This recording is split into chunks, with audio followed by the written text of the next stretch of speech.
tortura você começa. Tá? Alerta de gatilho. Esse episódio é sobre tortura, ditadura. Atenção, pessoas sensíveis. Essa é a pauta.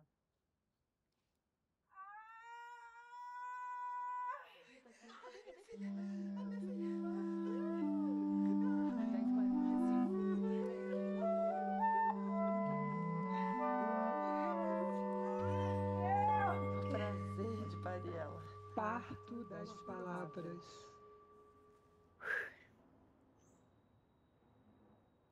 A nossa família veio da Ucrânia.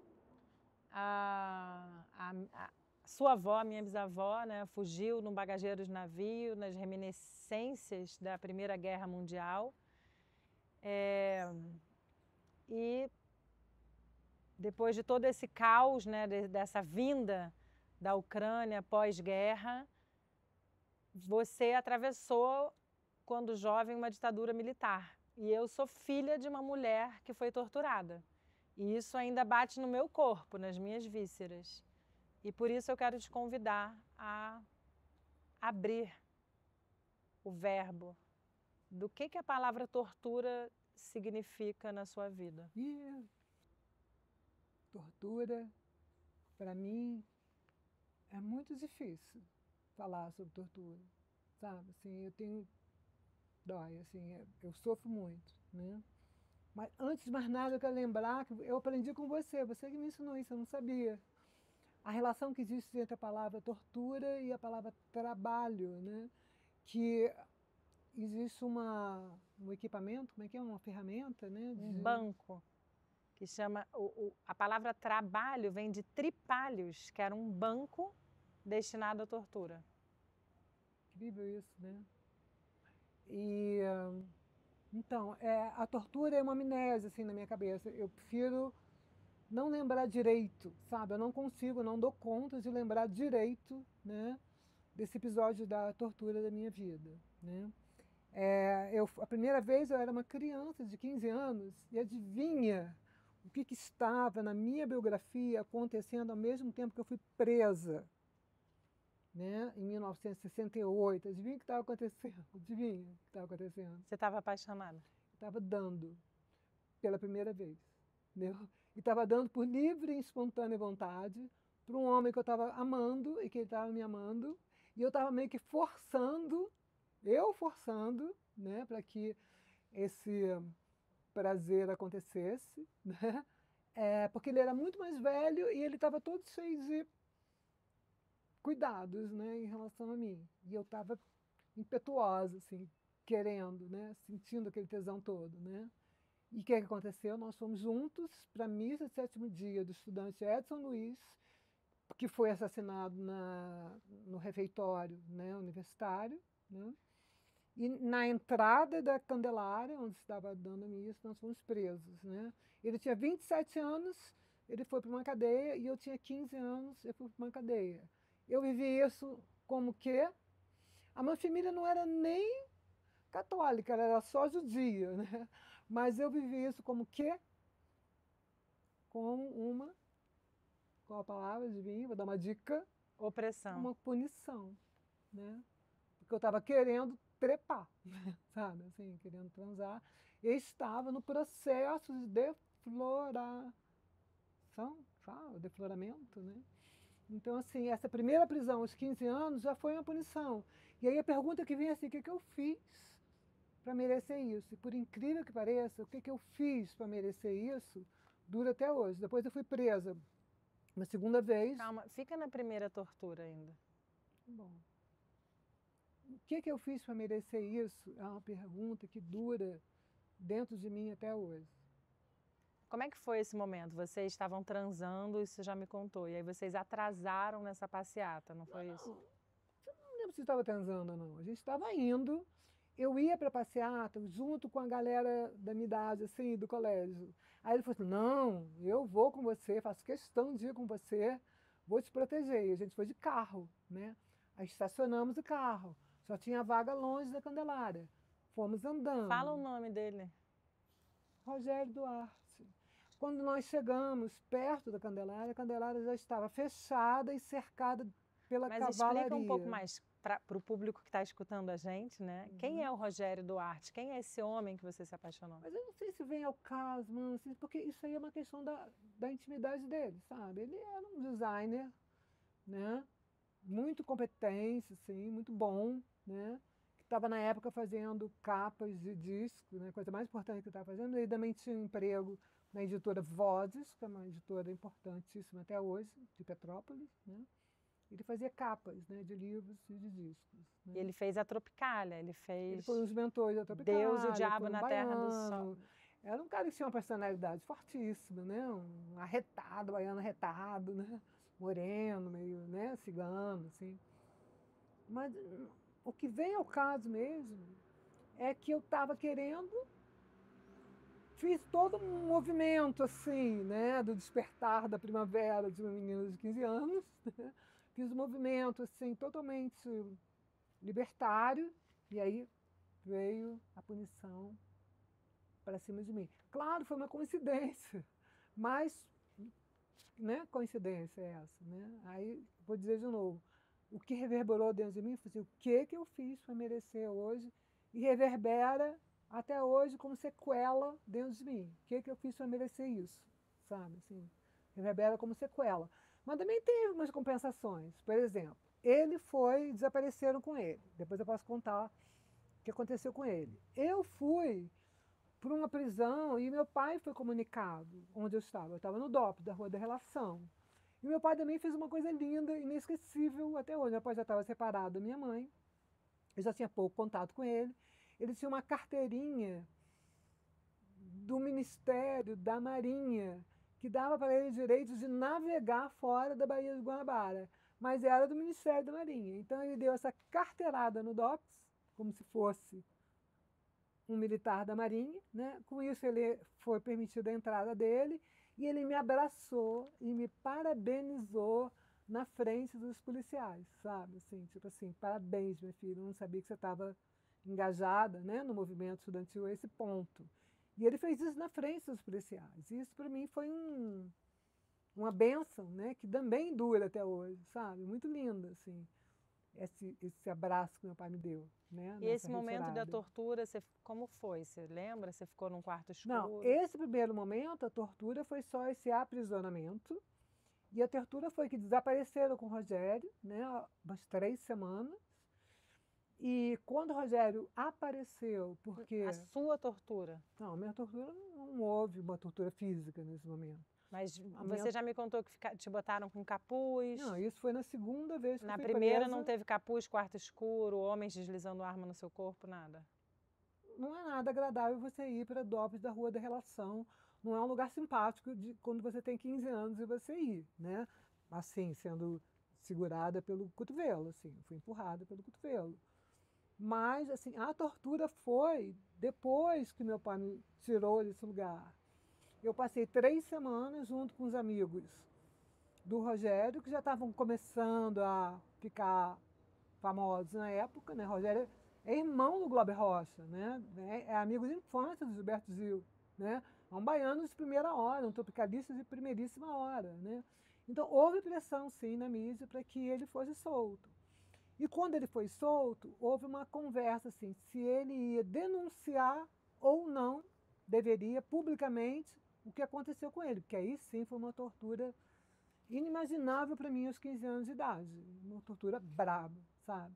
E eu dei muita força para ele, junto com o advogado Sobral Pinto, importantíssimo na época, para que ele chamasse a imprensa e desse sim uma entrevista coletiva denunciando a tortura que aconteceu com ele, mesmo sabendo que ia sofrer as consequências, né? E aí ele fez isso, muito aconselhado por mim, né? Chamou a imprensa, denunciou com pormenores, né, a tortura imensa que ele sofreu, né, inenarrável, assim, né? E teve que fugir. Aí ele fugiu umas fazendas, o pai dele foi engenheiro elétrico e botou luz elétrica no interior da Bahia e ganhou terras. Então ele foi para se esconder nas fazendas lá do pai e eu fui me esconder na Inglaterra. Eu fui para a Inglaterra com o Caetano Gil, né? Por que eu fui para a Inglaterra com o Caetano e com o Gil, né? Com os tropicalistas? Porque tinha esse vínculo, né? E aí eu fui, me autoexilei, né, primeiro na Inglaterra, e depois fui estudar na França, enfim. Quando eu voltei para o Brasil, 15, 16, 17, 18, 19, 20, 21, 7 anos depois, né, aí eu fui presa de novo. E eu fui sozinha no DOPS pegar, na época, precisava de visto de saída, sabe? Pegar meu visto de saída. Aí eu fui presa de novo. Aí eu fui presa e torturada. E aí eu não gosto, não consigo contar os detalhes dessa minha tortura, até onde ela vai.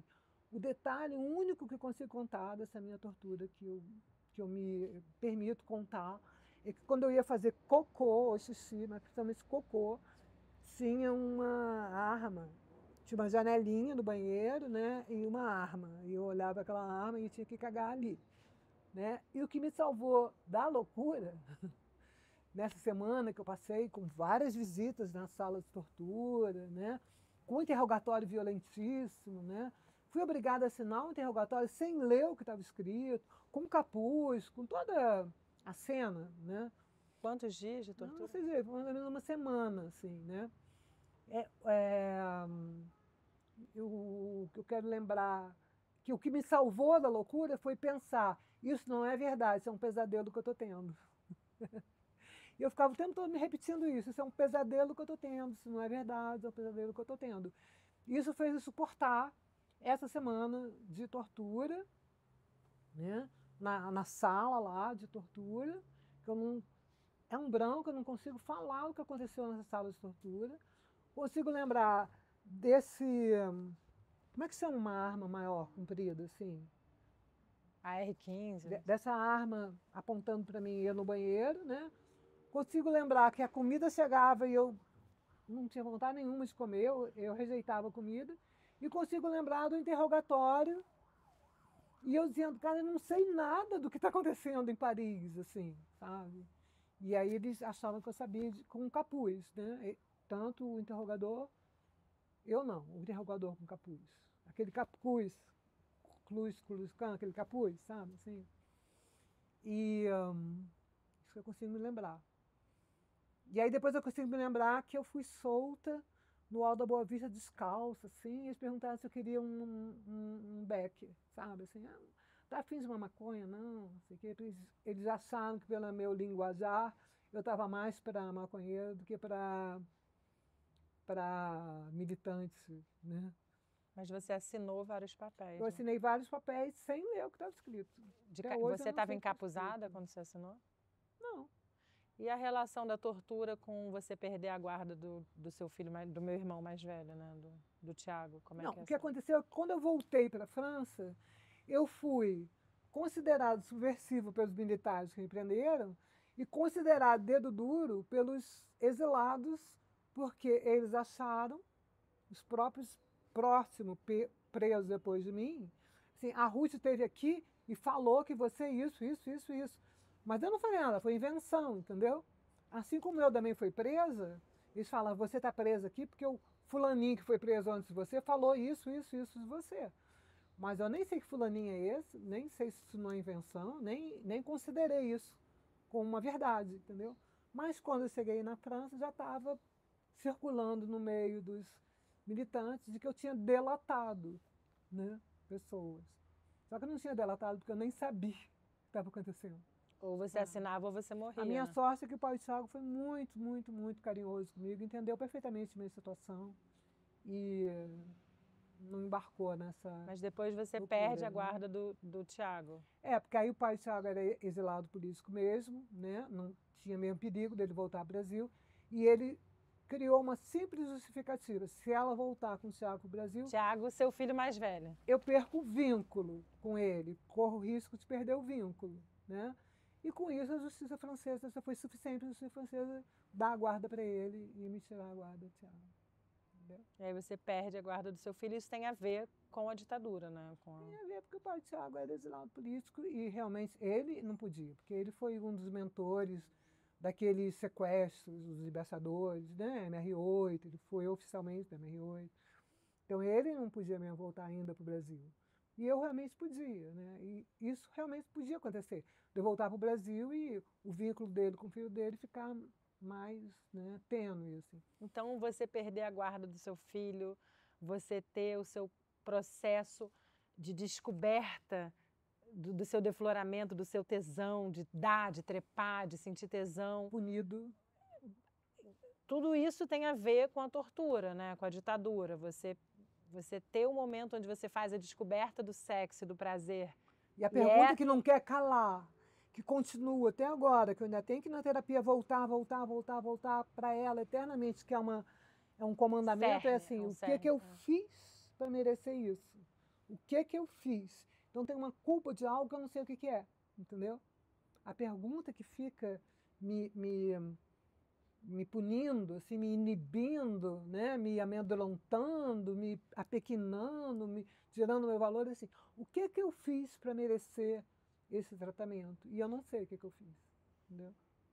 Eu não sei, até porque eu era contra a luta armada, eu nunca aceitei entrar num partido clandestino. Agora, o seu pai era do Partido Comunista, você viu a biblioteca do seu pai sendo queimada, o Darcy Ribeiro era como se fosse seu tio. Conta mais um pouco disso, assim.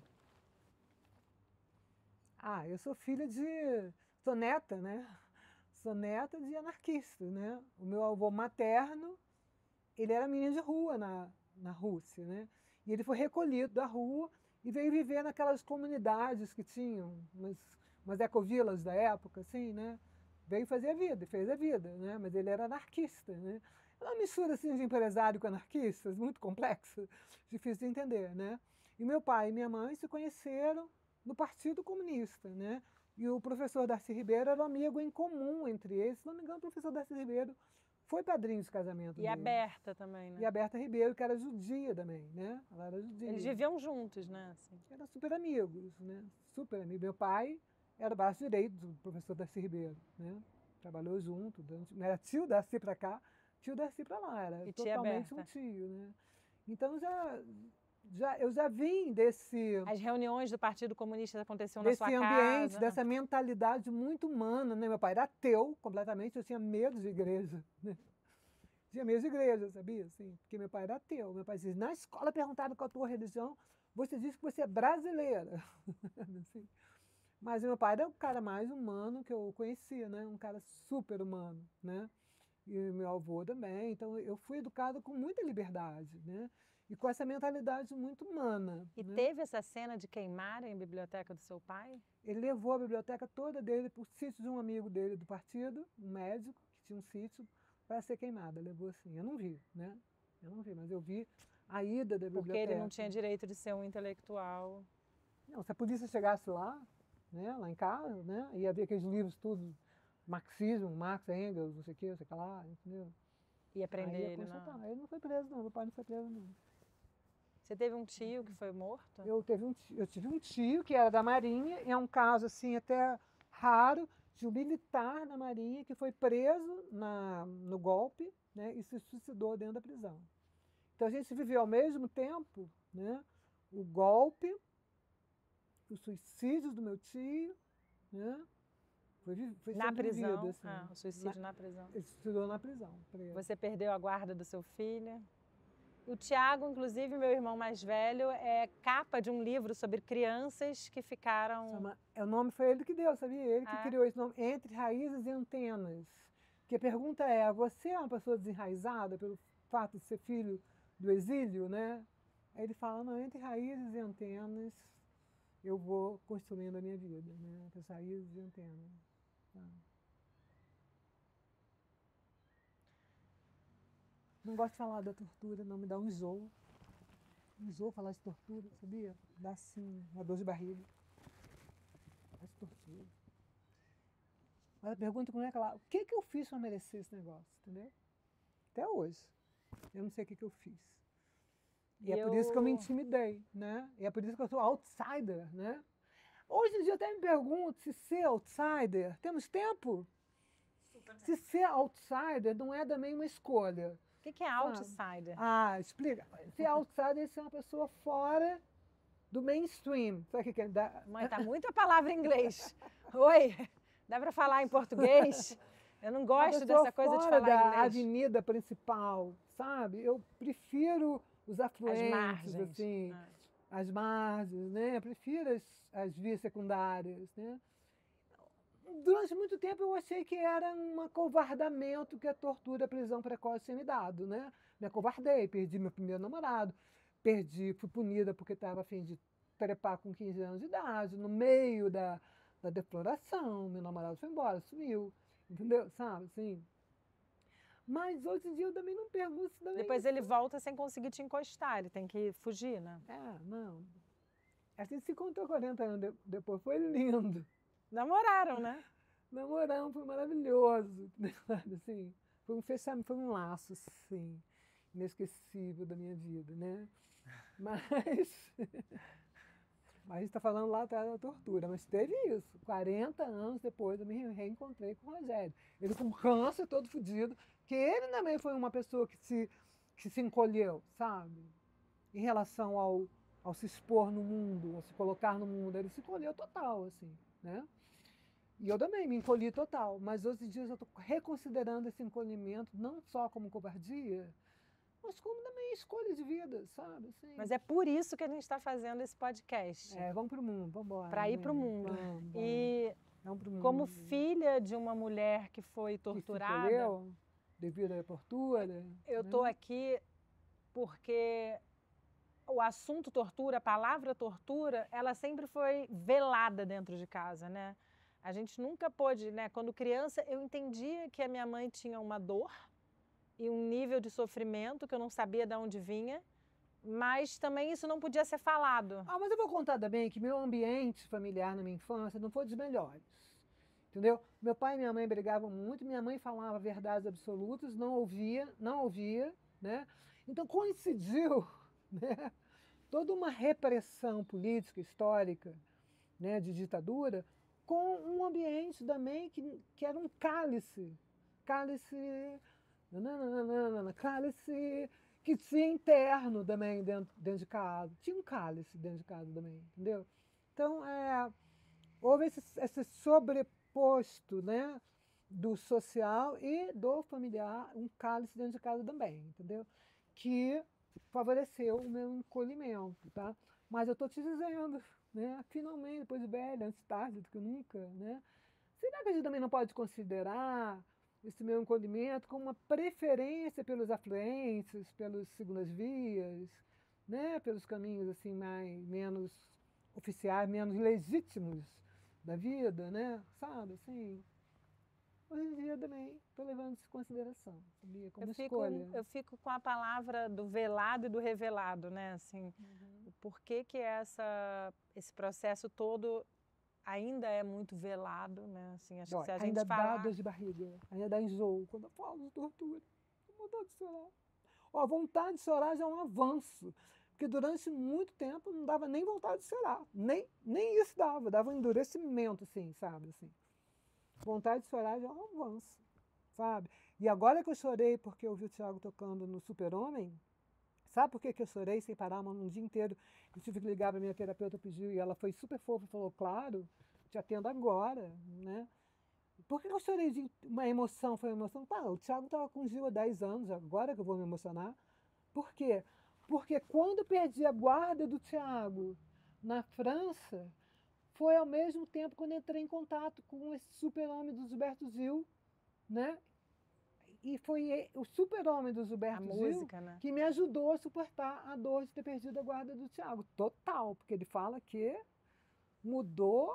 vai mudar o curso da história por causa da mulher. E eu nem sabia o que era feminismo na época, sabe? Assim, aquilo me ajudou a não também sucumbir, né? Porque a mãe perder a guarda do filho numa justiça estrangeira, num lugar sem apoio nenhum, né? Assim, é osso duro, é uma tortura. Eu não tenho que falar sobre tortura, mas eu tenho que falar sobre a função de ir para o mundo em negação a você. Então, em negação a você, assim... Eu te agradeço muito. Mas é uma negação, assim, importante também, porque a vida é feita de negações. Quer dizer, aqui o gesto... gesto completo. em negação a esse recolhimento. Você levou para o mundo o que eu não fui capaz de levar, sabe? Assim. Eu não tenho que falar sobre tortura, mas em negação a esse estado velado de dentro de casa, da tortura, em negação a esse encolhimento. E eu falava, cara, como é que essa mulher grande como a Ruth... Dragão no horóscopo chinês. Como é que essa mulher grande, que onde ela passa, ela está ensinando as mulheres a parir, não só a parir seus filhos, mas a parir seus processos, a parir sua força, sua coragem, seu jeito de ser mulher no mundo. Não vai para o mundo público. Como é que ela não se publica? Então eu vou me publicar, porque eu sou filha da Ruth, porque essa mulher foi torturada. E eu preciso ser uma mulher no mundo que se revela, né? Porque eu tenho uma mãe que foi torturada e isso é muito forte para mim, sabe? Eu ainda sinto a dor de que você foi torturada. Eu sinto essa dor no meu corpo. Eu tive... Cara, me lembro quando eu fui solta no Alto da Boa Vista, descalça, os caras me ofereceram maconha e eu fiquei perdida ali no Alto da Boa Vista, descalça, com a maconha na mão, sem saber o que fazer, sabe? Assim, até chegar na minha casa demorou um tempão, né? Aí a minha mãe me levou para casa da minha avó e eu me lembro de ficar em posição fetal dias, quietinha, assim, em posição fetal, dias. Não falava nada com ninguém. Era uma sopinha, sabe? E isso também não foi contado, né? Isso ficou no não dito, né? Ficou no... Não vamos falar sobre isso, não. Que nem essa coisa. Parto, não vamos falar sobre parto, não, que parto dói pra caramba. Não falar sobre tortura, não, que é desagradável. Não tocar nesse assunto, não. Melhor não tocar, né? E quando eu fui precisar tocar, até para reivindicar a minha compensação, sabe o que aconteceu? Eu pedi uma audiência com o ministro da Direitos Humanos da época. Sabe o que ele falou para mim? Você era menor de idade, não dá para o Ministério do Trabalho calcular quanto que o governo te deve, porque você não tinha emprego ainda. Então, o teu prejuízo é inestimável. Eu falei, é inestimável mesmo, não dá para estimar teu prejuízo. E eu fiquei sem poder reivindicar a minha compensação, porque eu era de menor. E essa compensação não era possível de ser estimada, entendeu? Sabe? É um prejuízo inestimável você ser preso aos 15 anos de idade. Pode, uma coisa dessa? 15 anos você é um bebê de fralda, né? 15 anos você é um bebê de fralda. Eu preciso... Ainda tem alguns minutos. Dá essa kombucha pra mim. A gente ainda tem mais 4 minutos, caso vocês queiram falar não mais um pouco. Não precisa de 30. Eu quero falar mais dessa defloração. Quer? Acho bonito. Quer um golinho? Quer falar mais um pouquinho disso? O que você acha? Eu acho legal. Mas uma coisa que eu preciso para esse episódio é muito profundo, muito delicado. Eu preciso de um alerta de gatilho pro início. Isso é importante, porque isso é um tema muito... A luz ainda existe aqui? Super. Então, um alerta de gatilho. Acho que você pode começar falando, atenção, esse podcast vai tratar de ditadura militar, tortura, armamento, não sei o que, E tudo bem só ela falar, porque eu quase não falei. Nossa, que isso, só falou pra caralho, mano. Não, falei? Teve, mas é que você brilhou. O próximo é cicatriz, você vai brilhar. Então tem... normal. Vamos fazer logo para aproveitar a luz e conseguir fazer o da cicatriz. O próximo episódio vem para falar sobre cicatriz. Segunda-feira, quer dizer, de domingo para segunda, quando der 00:01, o primeiro minuto da segunda-feira, entra o nosso episódio sobre cicatriz no Spotify.